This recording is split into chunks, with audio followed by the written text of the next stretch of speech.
Many people have tens of thousands of dollars worth of savings bonds hidden in drawers and safety deposit boxes, and they forget to address those as a part of their estate plan when they're talking to their attorney.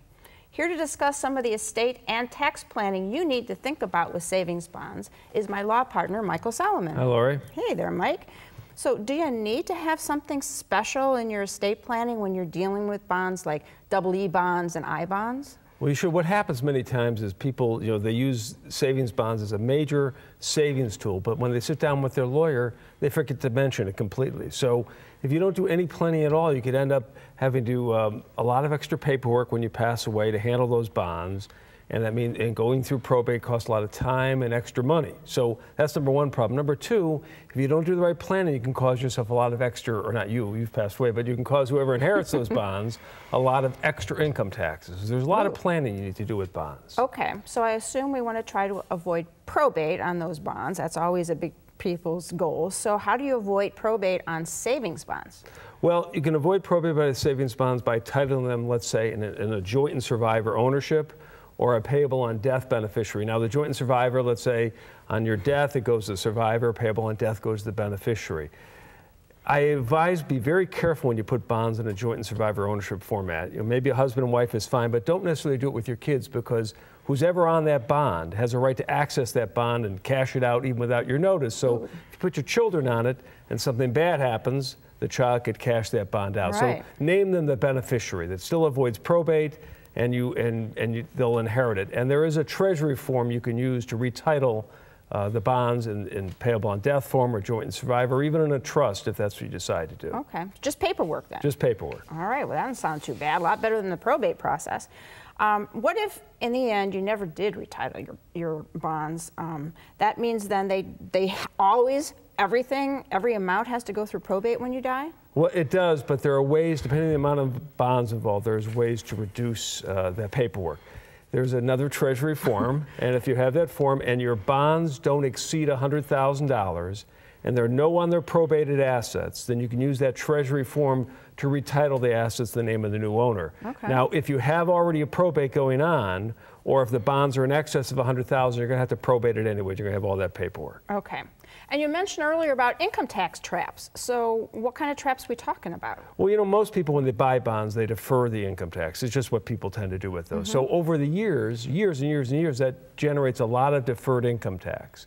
So when someone passes away and you inherit those bonds, you have several choices. Number one, you can make an election to have that bond taxed to the decedent, their estate, or or their last individual income tax return. Now, many times that person who's passed away is in a low bracket, either because they don't have a lot of income, or maybe they passed away in the beginning of the year. So if you elect to have the income taxed to them, you may save a lot of income taxes because you might be in a higher bracket.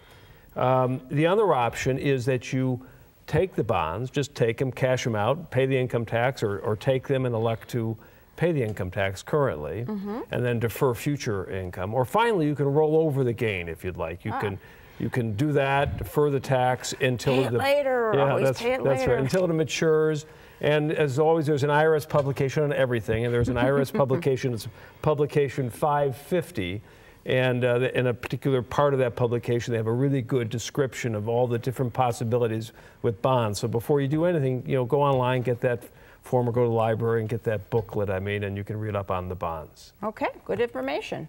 There are over 55 million people who own savings bonds. After all these years of saving, make sure that you avoid costly mistakes when you pass them on to your heirs. If you have any questions, give Mike a call. The number's next. Call Solomon, Steiner, and Peck at 1-888-236-5173 for more information, or to schedule a speaker for your organization, or log on to www.ssnplaw.com. Thanks for joining us. On next week's show, we'll meet a man who is a shadow of his former self and learn how he wound up losing weight. Then you've inherited an IRA, but you have some IOUs. Can your creditors cash in? We'll relay recent rulings. But until next week, please remember to make the most of your golden opportunities. Would you like to join our kitchen conversation? All you have to do is call toll-free 1-877-7 877-765-1543 and leave us your question, name, and phone number. Or log on to www.golden.tv for all the latest information and show updates.